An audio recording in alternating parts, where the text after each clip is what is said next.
अब जिनके नाम पर एक प्रदेश का प्रस्ताव दिया जा रहा है, उन महान भीलों के बारे में भी थोड़ी बात कर लेते हैं। देखिए, भीलों को भारत की सबसे प्राचीन जनजातियों में से एक माना जाता है और उन्हें पश्चिमी भारत की द्रविड़ जातीय जनजाति के रूप में पहचाना जाता है, जो ऑस्ट्रोलोइड जनजाति समूह से संबंधित है। ऐसा माना जाता है कि भील मुंडा जनजाति और भारत की एक जंगली जनजाति का मिश्रण है और द्रविड़ मूल की भाषा बोलते हैं, जिसका नाम है भीली। इतिहासकार कर्नल टॉड ने भीलों को वनपुत्र कहा है और इतिहासकार टॉलमी ने भीलों को तीरंदाज कहा।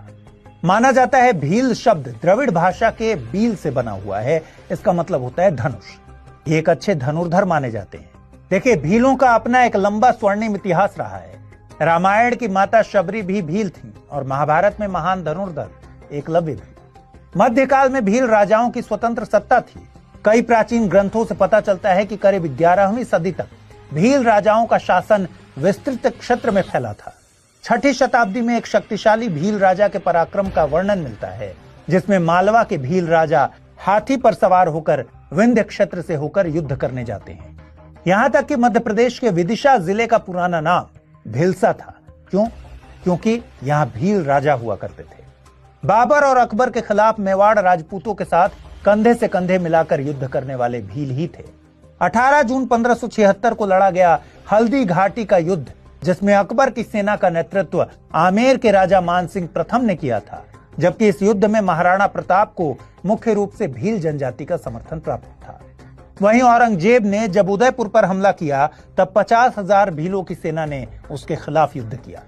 हम खान देश के भील विद्रोह को कैसे भूल सकते हैं। एक और इंटरेस्टिंग फैक्ट आपको बताते हैं। क्या आपने कभी गुजरात के डांग जिले के 5 भील राजाओं का जिक्र सुना है? गुजरात के डांग जिले के 5 भील राजाओं ने मिलकर अंग्रेजों को युद्ध में हरा दिया था। इस युद्ध को डांग का सबसे बड़ा युद्ध कहते हैं। खास बात यह है कि डांग के ये 5 भील राजा भारत के एकमात्र वंशानुगत राजा हैं और आज भी इन्हें सरकार की तरफ से पेंशन मिलती है और आज भी इनका दरबार लगता है। हालांकि दरबार लगाने का अवसर साल में एक ही दिन आता है। टंट्या भील, खाज्या नायक, भीमा नायक, सरदार हेम सिंह भील, सरदार हीरिया भील जैसे अनगिनत नाम हैं, जिन्होंने अपनी बहादुरी से अपने दुश्मनों को नाको चने चबवा दिए। भील विद्रोह पर रविंद्रनाथ जी की बड़ी बहन स्वर्ण कुमारी ने विद्रोह उपन्यास की रचना भी की। भीलों की बहादुरी की इतनी मिसालें हैं कि इनके सम्मान में मेवाड़ और मेयो कॉलेज के राजचिन्ह पर भील योद्धा का चित्र अंकित है।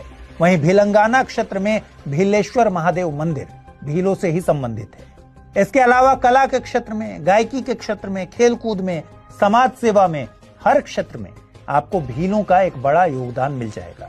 लेकिन अफसोस है कि इतने महान गौरवशाली अतीत होने के बावजूद आज लाखों भील लोगों को समाज में वो स्थान, वो पहचान, वो सम्मान नहीं मिला जिसके वो हकदार है।